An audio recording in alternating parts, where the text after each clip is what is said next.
Warm good morning to one and all. അപ്പോൾ നമ്മൾ കഴിഞ്ഞ ക്ലാസ്സിൽ ഡിസ്കസ് ചെയ്തത് ഡിഫറെൻറ്റ് മണി മാർക്കറ്റ് ഇൻസ്ട്രുമെൻറ്റ്സ് ആണ്. സോ അതിൻ്റെ തുടർച്ചയായിട്ടുള്ള 4 മണി മാർക്കറ്റ് ഇൻസ്ട്രുമെൻറ്റ്സ് ആണ് നമ്മൾ ഈ ക്ലാസ്സിലൂടെ പരിചയപ്പെടാൻ പോകുന്നത്. അവ എന്തൊക്കെയാണെന്ന് നമുക്ക് പരിശോധിക്കാം. First one, commercial bill. So commercial bill എന്താണെന്ന് വെച്ചാൽ ഷോർട്ട് ടേം ഫണ്ട് കണ്ടെത്താൻ അല്ലെങ്കിൽ ഷോർട്ട് ടേം ഫണ്ട് റേസ് ചെയ്യാൻ വേണ്ടിയിട്ട് കൊമേഴ്സ്യൽ ബാങ്കോ നോൺ ബാങ്ക് ഫിനാൻഷ്യൽ ഇൻസ്റ്റിറ്റ്യൂഷനോ ഇറക്കുന്ന ഇൻസ്ട്രുമെൻറ്റിനെ നമുക്ക് കൊമേഴ്സ്യൽ ബിൽ എന്ന് പറയാം. സോ കൊമേഴ്സ്യൽ ബില്ല് ഡീറ്റെയിൽഡ് ആയിട്ട് നമുക്ക് പരിശോധിക്കാം. The bill or the discount market is the most important part of the money market. Bill market is helpful to meet the short-term financial requirement of the individual firms and government. The commercial banks can invest the surplus fund in this bill profitably. They can easily dispose this bill through re-discounting with RBI. So ഞാൻ നേരത്തെ സൂചിപ്പിച്ചതുപോലെ short term fund raise ചെയ്യാനുള്ള ഒരു ടൂളാണ് commercial bill എന്ന് പറയുന്നത്. So ഈ commercial bill deal ചെയ്യുന്ന മാർക്കറ്റിനെ നമുക്ക് എന്ത് ചെയ്യാം? കൊമേഴ്സ്യൽ ബിൽ മാർക്കറ്റ് എന്ന് വിശേഷിപ്പിക്കാം. മണി മാർക്കറ്റിൻ്റെ ഏറ്റവും പ്രധാനപ്പെട്ട കോമ്പണൻസ്, അതായത് മണി മാർക്കറ്റിലെ ഏറ്റവും പ്രധാനപ്പെട്ട ഘടകങ്ങളിൽ ഒന്നാണ് ഈ കൊമേഴ്സ്യൽ ബിൽ മാർക്കറ്റ് എന്ന് പറയുന്നത്. സോ കൊമേഴ്സ്യൽ ബിൽ മാർക്കറ്റിലെ ഏറ്റവും പ്രധാനപ്പെട്ട പ്ലേയേഴ്സ് എന്ന് പറയുന്നത് banks, firms, government, commercial banks എന്നിവയൊക്കെയാണ്. കൂടാതെ ഈ കൊമേഴ്സ്യൽ ബില്ല് റീഡിസ്കൗണ്ട് ചെയ്യാനുള്ള ഒരു ഓപ്ഷൻ കൂടിയുണ്ട്. സോ കൊമേഴ്സ്യൽ ബിൽ നമുക്ക് ഒന്നുകൂടി ഡീറ്റെയിൽഡ് ആയിട്ട് പരിശോധിക്കാം. അതായത് കൊമേഴ്സ്യൽ ബില്ലിൻ്റെ ഫീച്ചേഴ്സിലൂടെ നമുക്കൊന്ന് കടന്നു നോക്കാം. First one, these are negotiable instruments. അതായത് ഈ കൊമേഴ്സ്യൽ ബിൽ എന്ന് പറയുന്ന ഇൻസ്ട്രുമെൻറ്റ് ഈസിലി ട്രാൻസ്ഫറബിൾ ആണ്, നെഗോഷ്യബിൾ ആണ്. ഫസ്റ്റ് പോയിന്റ് എന്ന് വെച്ചാൽ അത് ട്രാൻസ്ഫറബിൾ ആണ്, നെഗോഷ്യബിൾ ആണ് എന്നുള്ളതാണ്. Second point, these are generally issued for 30 to 120 days. ഞാൻ നേരത്തെ സൂചിപ്പിച്ച ഒരു കാര്യം ഉണ്ടായിരുന്നു. അതായത് എന്താണെന്ന് വെച്ചാൽ ഈ കൊമേഴ്സ്യൽ ബിൽ എന്ന് പറയുന്നത് ഒരു ഷോർട്ട് ടൈം ഫിനാൻഷ്യൽ ഇൻസ്ട്രുമെൻ്റ് ആണ്. So short time financial instrument ആയതുകൊണ്ട് തന്നെ ഇതിൻ്റെ കാലാവധി എന്ന് പറയുന്നത് 30 ദിവസം മുതൽ 120 ദിവസം വരെയാണ് എന്നുള്ളതാണ് കാര്യം. Third point, the creditors who draws this bill is called drawer and the debtor who accept the bill is called drawee. അതായത് ഈ കൊമേഴ്സ്യൽ ബില്ലിൽ ഡീൽ ചെയ്യുന്ന ആളുകളെ നമുക്ക് രണ്ടായിട്ട് തരംതിരിക്കാം. അതായത് ഈ കൊമേഴ്സ്യൽ ബില്ല് ഇഷ്യൂ ചെയ്യുന്നത് ആരാണ്? ഇഷ്യൂ ചെയ്യുന്ന ഇൻസ്റ്റിറ്റ്യൂഷനെ നമുക്ക് ഡ്രോയർ എന്നും അത് ആക്സെപ്റ്റ് ചെയ്യുന്ന ആളുകളെ ഡ്രോയി എന്നും വിളിക്കാം. ഒരു ഉദാഹരണമായിട്ട് ഞാനിപ്പോൾ എന്ത് ചെയ്തിട്ടുണ്ട്? സിൻഡിക്കേറ്റ് ബാങ്കിൽ നിന്ന് കൊമേഴ്സ്യൽ ബില്ല് വാങ്ങുന്നു. സോ സ്വാഭാവികമായിട്ടും സിൻഡിക്കേറ്റ് ബാങ്കാണ് ബില്ല് ഇഷ്യൂ ചെയ്യുന്നത്, അവരാണ് ഡ്രോയർ. ഞാനാണ് ബില്ല് വാങ്ങുന്നത്, ഞാൻ ഡ്രോയി. സോ ഇത്രേ കാര്യമുള്ളൂ. Fourth point, these are used for settling payments in domestic as well as foreign trade. So domestic trade നടത്താനും ഫോറിൻ ട്രേഡ് നടത്താനും അല്ലെങ്കിൽ അവയ്ക്കുള്ള പേയ്മെൻറ്റിൻ്റെ മെറ്റീരിയലായിട്ട് എന്ത് ചെയ്യുന്നുണ്ട്? കൊമേഴ്സ്യൽ ബില്ല് യൂസ് ചെയ്യുന്നുണ്ട് എന്നുള്ളതാണ് ഫോർത്ത് പോയിന്റ്. സോ 4 പോയിൻ്റാണ് പറഞ്ഞത്. ഒന്ന്, അതിൻ്റെ ട്രാൻസ്ഫറബിലിറ്റി. 2, ഡ്യൂറേഷൻ, അതായത് 30 to 120 ദിവസം. 3, പാർട്ടീസ്, ആരെല്ലാമാണ് ഈ കൊമേഴ്സ്യൽ ബില്ല് ഡീൽ ചെയ്യുന്നത്? ഡ്രോയർ ആരാണ്, ഡ്രോയി ആരാണ്? ഇഷ്യൂ ചെയ്യുന്ന അതോറിറ്റിയെ ഡ്രോയർ എന്നും വാങ്ങുന്ന, അതായത് ആക്സെപ്റ്റ് ചെയ്യുന്ന ആളെ നമ്മൾ എന്ത് ചെയ്യുന്നു? ഡ്രോയി എന്ന് വിശേഷിപ്പിക്കുന്നു. ഫോർത്ത് പറയുന്നതെന്ന് വെച്ചാൽ ഇത് എവിടെയൊക്കെ കൊമേഴ്സ്യൽ ബില്ല് നമുക്ക് എവിടെയൊക്കെ യൂസ് ചെയ്യാം. അതായത് ഡൊമസ്റ്റിക് ട്രേഡിലും ഫോറിൻ ട്രേഡിലും കൊമേഴ്സ്യൽ ബില്ല് യൂസ് ചെയ്യുന്നുണ്ട്. അതായത് ഈ 2 ട്രേഡ് സെറ്റിൽ ചെയ്യാനുള്ള ഒരു ടൂളായിട്ട് കൊമേഴ്സ്യൽ ബില്ല് യൂസ് ചെയ്യുന്നു എന്നുള്ളതാണ് പോയിന്റ്. അടുത്തത്, importance of commercial bill market. എന്തുകൊണ്ടാണ് കൊമേഴ്സ്യൽ ബിൽ മാർക്കറ്റ് ഇത്രത്തോളം പ്രാധാന്യം അർഹിക്കുന്നത് എന്നുള്ളതാണ് ചോദ്യം. First one, high liquidity. So ഒരു ഇൻസ്ട്രുമെൻ്റ് ലിക്വിഡ് ആണെന്ന് പറയുന്നത് അതിൻ്റെ കൺവേർട്ടബിലിറ്റിയെ സംബന്ധിച്ചാണ്. അതായത് ഇപ്പോൾ കൊമേഴ്സ്യൽ ബില്ലാണെങ്കിൽ നമുക്ക് എന്ത് ചെയ്യാം? ഈസി ആയിട്ട് ക്യാഷ് ആയിട്ട് കൺവേർട്ട് ചെയ്യാൻ പറ്റും. സോ അതുകൊണ്ടാണ് കൊമേഴ്സ്യൽ ബിൽ ഹൈ ലിക്വിഡ് ആണെന്ന് പറയുന്നത്. നമ്മൾ ഇതിൻ്റെ ഡ്യൂറേഷൻ പറഞ്ഞിട്ടുണ്ട്. 1 മാസം മുതൽ 4 മാസം വരെയാണ് ഇതിൻ്റെ ഡ്യൂറേഷൻ. സോ ആ ഒരു കാലയളവിൽ നമുക്ക് എന്ത് ചെയ്യാം? ഈ ഒരു ഇൻസ്ട്രുമെൻറ്റ് ക്യാഷ് ആക്കിയിട്ട് കൺവേർട്ട് ചെയ്യാൻ പറ്റും. സോ അതിനിടയ്ക്ക് നമുക്ക് വല്ല അർജൻറ്റും ഉണ്ടെങ്കിൽ റീഡിസ്കൗണ്ട് ചെയ്യാനുള്ള ഒരു ഓപ്ഷൻ കൂടി കൊമേഴ്സ്യൽ ബില്ലിലുണ്ട്. അതുകൊണ്ട് തന്നെ കൊമേഴ്സ്യൽ ബില്ല് ഹൈ ലിക്വിഡ് ആയിട്ടുള്ള ഒരു മണി മാർക്കറ്റ് ഇൻസ്ട്രുമെൻ്റ് ആയിട്ട് കണക്കാക്കുന്നു. Second point, certainty in payment. ഇപ്പോൾ കൊമേഴ്സ്യൽ ബില്ല് വാങ്ങുന്ന ഏതൊരാൾക്കും ആ ബില്ല് അതിൻ്റെ ഡ്യൂ ഡേറ്റ് വ്യക്തമായിട്ട് രേഖപ്പെടുത്തിയിട്ടുണ്ടാവും. ഫോർ എക്സാമ്പിൾ ഞാൻ ഇന്ന് ഒരു കൊമേഴ്സ്യൽ ബില്ല് വാങ്ങുകയാണെങ്കിൽ അതിൻ്റെ ഡ്യൂ ഡേറ്റ് 2 മാസത്തിന് ശേഷമാണെങ്കിൽ ആ 2 മാസത്തിനു ശേഷമുള്ള കാര്യം അതിൽ 2 മാസം അവരത് തിരിച്ചെടുക്കുമെന്നും എനിക്കതിൽ നിന്ന് ഞാൻ ഇൻവെസ്റ്റ് ചെയ്ത പണവും അതിൻ്റെ പ്രോഫിറ്റും കൂടി, അതായത് അതിൻ്റെ ഇൻട്രസ്റ്റും കൂടി റീപേ ചെയ്യും എന്നുള്ള കാര്യം ആ കൊമേഴ്സ്യൽ ബില്ലിൽ എന്ത് ചെയ്തിട്ടുണ്ട്, അവർ രേഖപ്പെടുത്തിയിട്ടുണ്ട്. അതുകൊണ്ട് തന്നെ നമുക്ക് ഈ ഒരു എമൗണ്ട് തിരിച്ച് കിട്ടും. അതായത് സെർട്ടനിറ്റി ഓഫ് പേയ്മെൻറ്റ് 100% ഷുവറാണ്. Third point, ideal for investment. So third point പറയുന്നത് വെച്ചാൽ ഒരു ഇൻവെസ്റ്റേഴ്സ് പെർസ്പെക്റ്റീവിലാണ്. അതായത് ഈ കൊമേഴ്സ്യൽ ബില്ല് എന്ത് ചെയ്യുന്നുണ്ട്, നല്ലൊരു ഇൻവെസ്റ്റ്മെൻറ്റ് അവന്യൂ ആണ്. ഇൻവെസ്റ്റ്മെൻറ്റ് അവന്യൂ ആണെന്ന് പറയാനുള്ള കാരണം 2 ഫാക്ടേഴ്സ് നോക്കിയിട്ടാണ് ഇൻവെസ്റ്റ്മെൻറ്റ് ബെറ്റർ ആണോ അല്ലയോ എന്ന് പറയുന്നത്. First one, return. സ്വാഭാവികമായിട്ടും ഈ കൊമേഴ്സ്യൽ ബില്ല് എന്ത് ചെയ്യുന്നു, നമുക്ക് മോഡറേറ്റ് റിട്ടേൺ നൽകുന്നുണ്ട്. കൂടാതെ ഡിഗ്രി ഓഫ് റിസ്ക് ഈ ഒരു കൊമേഴ്സ്യൽ ബില്ലിൽ സ്വാഭാവികമായും കുറവാണ്. അവിടെ വൊളാട്ടിലിറ്റിക്കുള്ള ചാൻസ് വളരെ കുറവാണ്. സോ അതുകൊണ്ട് തന്നെ ഇത് എന്താണ്, ഇൻവെസ്റ്റ്മെൻറ്റിന് പറ്റിയ ഒരു മണി മാർക്കറ്റ് ഇൻസ്ട്രുമെൻ്റ് ആയിട്ട് കൊമേഴ്സ്യൽ ബിൽ കണക്കാക്കുന്നു. Fourth point, quick yield. ഞാൻ നേരത്തെ സൂചിപ്പിച്ച പോയിന്റിൻ്റെ സബ് പോയിന്റ് ആയിട്ട് നമുക്കിത് കണക്കാക്കാം. ക്വിക്ക് ഈൽഡ് എന്താണെന്ന് പറയുന്നത് 30, അതായത് മിനിമം 30 ദിവസത്തിനുള്ളിൽ നമുക്ക് എന്ത് ചെയ്യാൻ പറ്റും, കൊമേഴ്സ്യൽ ബില്ലിൽ ക്യാഷാക്കി കൺവേർട്ട് ചെയ്യാൻ പറ്റും. സോ സ്വാഭാവികമായിട്ടും ഇപ്പോൾ ട്രഷറി ബില്ലും ബാക്കിയെല്ലാ മണി മാർക്കറ്റ് ഇൻസ്ട്രുമെൻസുമായിട്ട് കമ്പയർ ചെയ്യുമ്പോൾ കൊമേഴ്സ്യൽ ബില്ല് ക്വിക്ക് ഈൽഡാണ്. അതായത് പെട്ടെന്ന് തന്നെ നമുക്ക് എന്ത് ചെയ്യാം, നല്ല റിട്ടേൺ ഉറപ്പുവരുത്താം കൊമേഴ്സ്യൽ ബില്ല് ഉപയോഗിക്കുന്നത് വഴി. സോ ഇത്രയും കാര്യങ്ങളാണ് നമ്മൾ കൊമേഴ്സ്യൽ ബില്ലിലൂടെ പഠിച്ചത്, അല്ലെങ്കിൽ കൊമേഴ്സ്യൽ ബിൽ മാർക്കറ്റിലൂടെ പഠിച്ചത്. സംശയങ്ങൾക്കൊന്നും ചാൻസ് ഇല്ല. കൊമേഴ്സ്യൽ ബില്ല് എന്താണെന്ന് വെച്ചാൽ ഷോർട്ട് ടേം ഫണ്ട് റേസ് ചെയ്യാൻ ഉപയോഗിക്കുന്ന ഒരു മണി മാർക്കറ്റ് ഇൻസ്ട്രുമെൻ്റ് ആണ്. 30 മുതൽ 120 ദിവസം വരെയാണ് ഇതിൻ്റെ ഡ്യൂറേഷൻ അല്ലെങ്കിൽ മെച്യൂരിറ്റി പീരീഡ് എന്ന് പറയുന്നത്. കൂടാതെ കൊമേഴ്സ്യൽ ബില്ലിൽ 2 പാർട്ടീസ് ഉണ്ട്, ഡ്രോയർ ആൻഡ് ഡ്രോയി. ആരാണ് ഇഷ്യൂ ചെയ്യുന്നത് അവരെ നമ്മൾ ഡ്രോയർ എന്നും, ആരാണോ വാങ്ങുന്നത് അവരെ നമ്മൾ ഡ്രോയി എന്നും പറയുന്നു. കൂടാതെ പറയുന്ന കാര്യം എന്താണെന്ന് വെച്ചാൽ ഈ ഫോറിൻ ട്രേഡിലും ഡൊമസ്റ്റിക് ട്രേഡിലും അവ സെറ്റിൽ ചെയ്യാനുള്ള ഒരു ടൂളായിട്ട് കൊമേഴ്സ്യൽ ബില്ല് യൂസ് ചെയ്യുന്നു എന്നുള്ളതാണ് പോയിന്റ്സ്. സോ കൊമേഴ്സ്യൽ ബില്ല് എന്താണെന്ന് മനസ്സിലാക്കുക, കൊമേഴ്സ്യൽ ബിൽ മാർക്കറ്റ് എന്താണെന്ന് മനസ്സിലാക്കുക, സംശയങ്ങളൊന്നുമില്ലാതെ കോൺസെപ്റ്റ് വ്യക്തമാക്കി പഠിക്കുക. നെക്സ്റ്റ് ഏരിയ, റീപർച്ചേസ് എഗ്രിമെൻറ്റ് അഥവാ റിപ്പോ. റീപർച്ചേസ് എഗ്രിമെൻറ്റ് ചിലപ്പോൾ നിങ്ങൾക്ക് പുതിയൊരു വേർഡായിരിക്കും. പക്ഷേ റിപ്പോ, നിങ്ങളിപ്പോൾ ഓരോ 3 മാസം കൂടുമ്പോൾ പത്രം വായിക്കുന്ന ആളുകളാണെങ്കിൽ അതിൽ നമുക്ക് കാണാൻ കഴിയുന്ന ഒരു ന്യൂസാണ്, റിസർവ് ബാങ്ക് റിപ്പോ റേറ്റ് കുറച്ചു, അല്ലെങ്കിൽ reserve bank reverse repo rate കുറച്ചു എന്നുള്ള കാര്യം.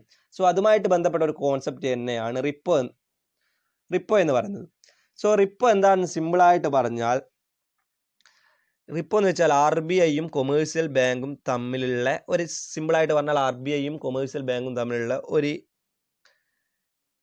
കോൺട്രാക്റ്റ് ആണ്. അതായത് ഗവൺമെൻറ് സെക്യൂരിറ്റി ഹോൾഡ് ചെയ്യുന്ന കൊമേഴ്സ്യൽ ബാങ്ക് ആ സെക്യൂരിറ്റി RBIക്ക് കൈമാറുകയും ഈ ഒരു കൊളാട്രൽ സെക്യൂരിറ്റി വെച്ച് ഒരു എമൗണ്ട് എന്ത് ചെയ്യുന്നു, ലോൺ എടുക്കുകയും ചെയ്യുന്നു. സ്വാഭാവികമായിട്ടും നമ്മളിപ്പം ബാങ്കിൽ നിന്നുള്ള ലോൺ എടുക്കുന്നുണ്ടല്ലോ, ഗോൾഡ് വെച്ച് ലോൺ എടുക്കുന്നുണ്ട്. ഇതേ സിസ്റ്റം തന്നെയാണ്. അതായത് കൊമേഴ്സ്യൽ ബാങ്കിൻ്റെ കയ്യിൽ എന്തുണ്ട്, സെക്യൂരിറ്റി ഉണ്ട്, പക്ഷേ അവർക്ക് എന്ത് വേണം, പണം വേണം. സോ അവർ RBIയെ സമീപിക്കുന്നു, തങ്ങളുടെ കയ്യിലുള്ള ഗവൺമെൻറ് സെക്യൂരിറ്റീസ് എന്ത് ചെയ്യുന്നു, RBIയിൽ വെക്കുന്നു,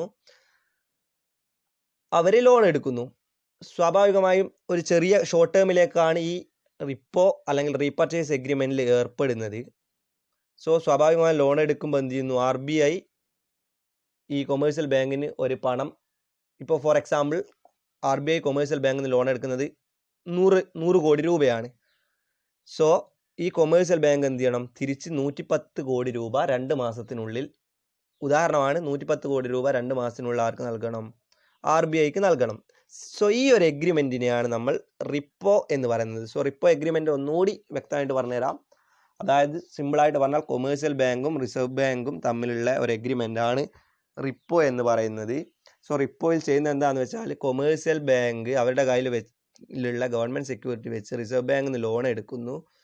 സോ ഈ എടുത്ത ലോണിന് അവരെന്ത് ചെയ്യണം, ഇൻട്രസ്റ്റ് അടക്കം ഒരു ഷോർട്ട് ടൈമിനുള്ളിൽ തിരിച്ചടക്കണം. സോ ഈ ഒരു എഗ്രിമെൻറ്റിനെയാണ് റീപർച്ചേസ് എഗ്രിമെൻറ്റ് അഥവാ റിപ്പോ എന്ന് പറയുന്നത്. Repo basically is a contract between two parties which include RBI, Commercial Bank or NBFC. In this contract, a holder of government securities sell the securities to a lender agree to repurchase them at an agreed future price. The difference between the purchase price and the original price is the cost of the borrower. This cost of the borrower is called repo rate. നമ്മൾ നേരത്തെ സൂചിപ്പിച്ച കാര്യം തന്നെയാണ്, സംശയങ്ങൾക്കൊന്നും ഇടയില്ല എന്ന് വിശ്വസിക്കുന്നു. അതായത് നമ്മൾ gold എങ്ങനെയാണ് ബാങ്ക് കടമായിട്ട് വെച്ചിട്ട് ലോൺ എടുക്കുന്നതെന്ന് ആലോചിക്കുക.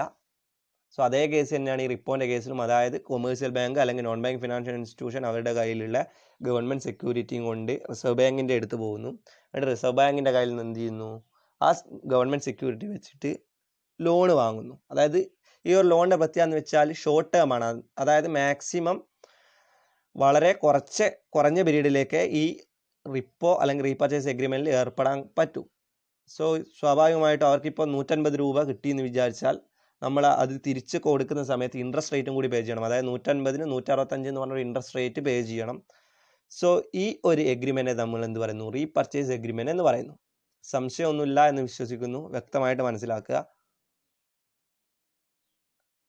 Next, money market mutual fund അഥവാ MMF. MMF. ഈ മണി മാർക്കറ്റ് മ്യൂച്വൽ ഫണ്ട് എന്ന് പറയുന്നത് ഇന്ത്യൻ മണി മാർക്കറ്റിനെ സംബന്ധിച്ചിടത്തോളം ഒരു പുതിയ അല്ലെങ്കിൽ അണ്ടർ ഡെവലപ്ഡ് ആയിട്ടുള്ള ഒരു ഇൻസ്ട്രുമെൻ്റ് ആണ്. So money market mutual fund mobilise money from the general public. The money collected will be invested in money market instrument. The investors get a higher return. They are more liquid as compared to other investment alternative. So money market mutual fund എന്താണെന്ന് വെച്ചാൽ ഇൻവെസ്റ്റേഴ്സിൻ്റെ കയ്യിൽ നിന്ന് പണം വാങ്ങുകയും ഇൻവെസ്റ്റേഴ്സിൻ്റെ കയ്യിൽ നിന്ന് fund raise ചെയ്യുകയും different money market ഇൻസ്ട്രുമെൻറ്റിൽ invest ചെയ്യുകയും ചെയ്യുന്ന ഒരു സിസ്റ്റത്തെയാണ് നമ്മൾ, അല്ലെങ്കിൽ ഒരു ഇൻസ്ട്രുമെൻറ്റിനെയാണ് മണി മാർക്കറ്റ് മ്യൂച്വൽ ഫണ്ട് എന്ന് പറയുന്നത്. ഇപ്പോൾ ഫോർ എക്സാമ്പിൾ നമ്മൾ ഇപ്പോൾ ഒരു പേരാമ്പിളുള്ള ഒരു 100 ആളുകളുടെ കയ്യിൽ നിന്ന് എന്ത് ചെയ്യുന്നു, ചെറിയ ഫണ്ട് റേസ് ചെയ്തിട്ട് എന്ത് ചെയ്യുന്നു, മണി മാർക്കറ്റ് ഇൻസ്ട്രുമെൻറ്റ്. അതായത് മണി മാർക്കറ്റ് ഇൻസ്ട്രുമെൻറ്റ് എന്ന് പറയുമ്പോൾ നമ്മൾ ഇത്ര നേരം പഠിച്ച കൊമേഴ്സ്യൽ പേപ്പർ ഉണ്ട്, സർട്ടിഫിക്കറ്റ്സ് ഓഫ് ഡെപ്പോസിറ്റ്സ് ഉണ്ട്, പിന്നെ ട്രഷറി ബില്ലുണ്ട്. ഇതിലേതെങ്കിലും ഒരു മണി മാർക്കറ്റ് ഇൻസ്ട്രുമെൻറ്റിൽ അവർ ഇൻവെസ്റ്റ് ചെയ്യുന്നു. സോ ഇങ്ങനെ ഇൻവെസ്റ്റ് ചെയ്യാൻ ഉപയോഗിക്കുന്ന ഇൻസ്ട്രുമെൻ്റ് അഥവാ ടൂളിനെ നമ്മൾ എന്ത് പറയുന്നു, മണി മാർക്കറ്റ് മ്യൂച്വൽ ഫണ്ട് എന്ന് പറയുന്നു. സോ ഇതിലെ പ്രധാന കീ ഏരിയ എന്ന് വെച്ചാൽ ചെറിയ ഫണ്ട് ഓരോരുത്തരുടെ കയ്യിൽ നിന്നായിട്ട് റേസ് ചെയ്തിട്ട് എന്ത് ചെയ്യുന്നു, ഡിഫറെൻറ്റ് മണി മാർക്കറ്റ് ഇൻസ്ട്രുമെൻറ്റിൽ ഇൻവെസ്റ്റ് ചെയ്യുന്നു എന്നുള്ളതാണ് കാര്യം. So in India first money market mutual fund was set up by Kothari Pioneer in 1997, but this did not succeeded. So ഇന്ത്യയിൽ ആദ്യത്തെ money market mutual fund develop ചെയ്തത് കോത്താരി എന്ന് പറയുന്ന കമ്പനിയാണ് 1997. പക്ഷേ ഇതെന്ത് ചെയ്തിട്ടില്ല, സക്സസ് ആയിട്ടില്ല. സോ ഒരു പുതിയ ശ്രമം എന്നുള്ള നിലയ്ക്ക് Kothari 1997 money market mutual fund ഇന്ത്യയിലേക്ക് കൊണ്ടുവന്നത്. സോ മണി മാർക്കറ്റ് മ്യൂച്വൽ ഫണ്ടിലും സംശയങ്ങൾക്കൊന്നും ഇടയില്ല. Next one, commercial paper. Commercial paper is an unsecured money market instrument issued in the form of promissory note. Commercial paper was introduced in India in 1990 with a view to enabling highly rated corporate borrowers to diversify their resources of short-term borrowings. A company shall be eligible to issue commercial paper is. So commercial പേപ്പറിനെ പറ്റി എന്താണ് പറയുന്നത് വെച്ചാൽ ഒരു unsecured money market instrument ആണ് commercial paper എന്ന് പറയുന്നത്. ഒരു പ്രോമിസറി നോട്ടിൻ്റെ അതായത് അൺസെക്വേർഡ് പ്രോമിസറി നോട്ടായിട്ടാണ് നമ്മൾ കൊമേഴ്സ്യൽ പേപ്പറിനെ വിശേഷിപ്പിക്കുന്നത്. 1990 ഇന്ത്യയിൽ കൊമേഴ്സ്യൽ പേപ്പർ ഇഷ്യൂ ചെയ്തത്. ഇപ്പോൾ ഒരു കമ്പനിക്ക് കൊമേഴ്സ്യൽ പേപ്പർ ഇറക്കണമെങ്കിൽ അതിന് കുറച്ച് കണ്ടീഷൻസ് ഉണ്ട്. സോ ആ കണ്ടീഷൻസ് എന്തെല്ലാം എന്നുള്ളത് നമുക്കൊന്ന് പരിശോധിക്കാം. First one, the working capital limit of the company from the banking system is not less than 4 crore. അതായത് 4 കോടിയിൽ കൂടുതൽ വർക്കിംഗ് ക്യാപിറ്റൽ ഉള്ള ഒരു കമ്പനിക്ക് മാത്രമേ കൊമേഴ്സ്യൽ പേപ്പർ ഇഷ്യൂ ചെയ്യാനുള്ള റൈറ്റ് ഉള്ളൂ. Second one, the tangible net worth of the company as per the latest audited balance sheet is not less than 4 crore. So കമ്പനിയുടെ നെറ്റ് വർത്ത് അവസാനത്തെ ബാലൻസ് ഷീറ്റ് പ്രകാരം 4 കോടി, മിനിമം 4 കോടി വേണം. അതായത് 2 conditions ആണ് പറഞ്ഞത്. ഫസ്റ്റ് വർക്കിംഗ് ക്യാപിറ്റലിൽ 4 കോടി വേണം. പിന്നെ പറയുന്നതെന്ന് വെച്ചാൽ ഇപ്പം നമുക്ക് 2020 എൻ്റെ XYZ എന്ന് പറഞ്ഞ കമ്പനിക്ക് എന്ത് ചെയ്യണം, കൊമേഴ്സ്യൽ പേപ്പർ ഇഷ്യൂ ചെയ്യണമെങ്കിൽ 2019 ബാലൻസ് ഷീറ്റ് പ്രകാരം അതിൻ്റെ നെറ്റ് വർത്ത് 4 കോടിയോ അതിലധികവും ഉണ്ടാവണം. Third point, the minimum maturity period of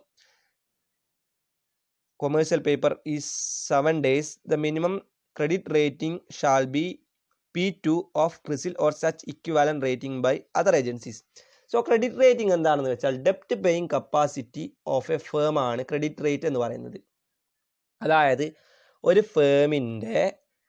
ഫേമിന് അതിൻ്റെ കടബാധ്യതകൾ അടച്ചു തീർക്കാനുള്ള കപ്പാസിറ്റി ഉണ്ടോ എന്ന് ചെക്ക് ചെയ്യുന്ന സിസ്റ്റത്തെ നമുക്ക് എന്ത് ചെയ്യാം, ക്രെഡിറ്റ് റേറ്റിംഗ് എന്ന് പറയാം.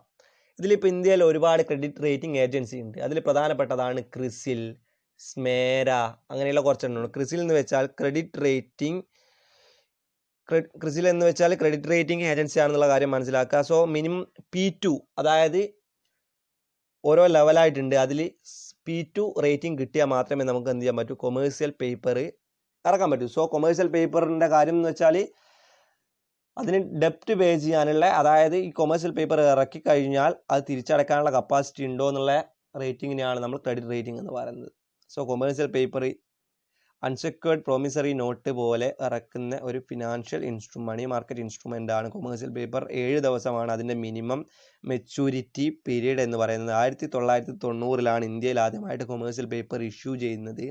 ഒരു കമ്പനിക്ക് കൊമേഴ്സ്യൽ പേപ്പർ ഇഷ്യൂ ചെയ്യണമെങ്കിൽ 3 കണ്ടീഷൻസ് പറയുന്നുണ്ട്. അതായത് അതിൻ്റെ വർക്കിംഗ് ക്യാപിറ്റൽ 4 കോടി അല്ലെങ്കിൽ അതിൽ കൂടുതലായിരിക്കണം. സെക്കൻഡ് പറയുന്നത് എന്താണെന്ന് വെച്ചാൽ അതിൻ്റെ നെറ്റ് വർത്ത് എന്ന് പറയുന്നത് കഴിഞ്ഞ വർഷത്തെ വെച്ച് നോക്കുമ്പോൾ അതിൻ്റെ നെറ്റ് വർത്ത് 4 കോടി കൂടുതലായിരിക്കണം. തേർഡ്, അതിന് ക്രെഡിറ്റ് റേറ്റിംഗിൽ മിനിമം P2 റേറ്റിംഗ് എങ്കിലും കിട്ടണം എന്നുള്ളതാണ്.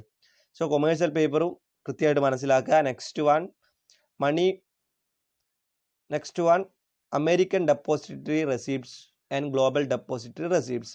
സോ അമേരിക്കൻ ഡെപ്പോസിറ്ററി റെസീപ്റ്റ് എന്താണെന്ന് വെച്ചാൽ ഒരു പുതിയ മണി മാർക്കറ്റ് ഇൻസ്ട്രുമെൻ്റ് ആണ് American depository receipt. So American depository receipt നമുക്കൊന്ന് പരിശോധിക്കാം. ADR are instrument in the nature of depository receipt and certificate. This instrument are negotiable and represent publicly traded local currency and equity shares issued a non-American company. So ഒന്നുമില്ല, അമേരിക്കയിലുള്ള ഒരാൾക്ക് വേറെ ഏതെങ്കിലുമുള്ള ഒരു കറൻസിയിൽ easy ആയിട്ട് invest ചെയ്യാനുള്ള ഒരു മെക്കാനിസത്തെയാണ് American depository receipts എന്ന് പറയുന്നത്. ഇപ്പോൾ സ്വാഭാവികമായിട്ടും ഞാൻ അമേരിക്കയിലുള്ള ഒരാളാണ്, അല്ലെങ്കിൽ അമേരിക്കയിൽ നോൺ റെസിഡൻറ്റ് ഇൻവെസ്റ്റർ ആണ്. എനിക്ക് ഇന്ത്യൻ കമ്പനിയിൽ ഇൻവെസ്റ്റ് ചെയ്യണം. ഇന്ത്യൻ കമ്പനി ഇൻവെസ്റ്റ് ചെയ്യുമ്പോൾ അവിടെയുള്ള ഒരു പ്രശ്നം എന്ന് വെച്ചാൽ അമേരിക്കൻ കറൻസിയും ഇന്ത്യൻ കറൻസിയും തമ്മിലുള്ള കൺവേർഷൻ റേറ്റ് ഓരോ ദിവസം കഴിയുമ്പോൾ വ്യത്യാസം ഉണ്ടാവുന്നുണ്ട്. സോ സ്വാഭാവികമായിട്ട് ഈ വ്യത്യാസം എൻ്റെ ഇൻവെസ്റ്റ്മെൻറ്റിൻ്റെയും അതിനെ റിട്ടേണിനെയും ബാധിക്കുന്നു.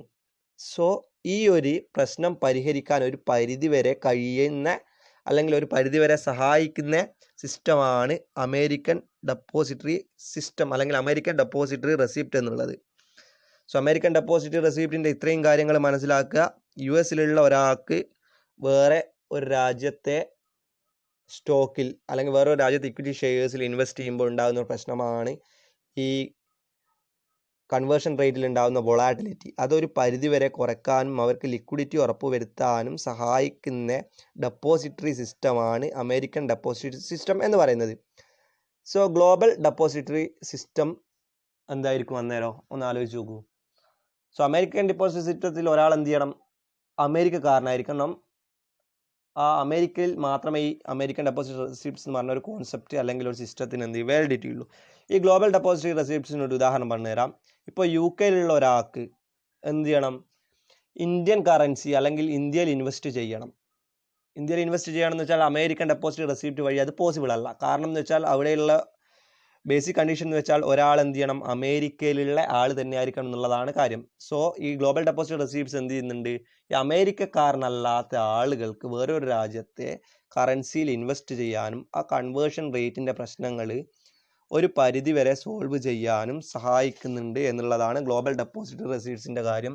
സോ അവിടെ ഓർമ്മിക്കേണ്ട ഉദാഹരണം എന്താണെന്ന് വെച്ചാൽ UK ഒരാൾ എന്ത് ചെയ്യുന്നു, ഇന്ത്യൻ സ്റ്റോക്ക് മാർക്കറ്റിൽ അല്ലെങ്കിൽ ഇന്ത്യൻ ഇക്വിറ്റി ഷെയർസിൽ ഇന്ത്യയിൽ ഇൻവെസ്റ്റ് ചെയ്യുന്നു എന്നുള്ളതാണ് അവിടെ ഓർമ്മിക്കേണ്ട കാര്യം.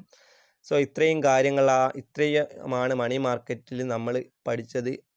First one call money market, second treasury bills, third term money market, fourth certificate of deposit, fifth commercial paper, sixth repurchase agreement or repo, next money market mutual fund, eighth and last one American depository receipt and global depository receipt. So ഇത്രയും കാര്യമാണ് money market ഇൻസ്ട്രുമെൻസിൽ വരുന്നത്. So ഇതുവരെ എടുത്തതിൽ എന്തെങ്കിലും സംശയങ്ങളോ കാര്യങ്ങളോ ഉണ്ടെങ്കിൽ ചോദിക്കുക. കാരണം എന്താണെന്ന് വെച്ചാൽ നിങ്ങൾ ഈ പഠിക്കുന്ന IFS ഇന്ത്യൻ ഫിനാൻഷ്യൽ സിസ്റ്റം എന്ന് പറഞ്ഞ പേപ്പറിൽ ഏറ്റവും പ്രധാനപ്പെട്ട ഒരു ഏരിയയാണിത്.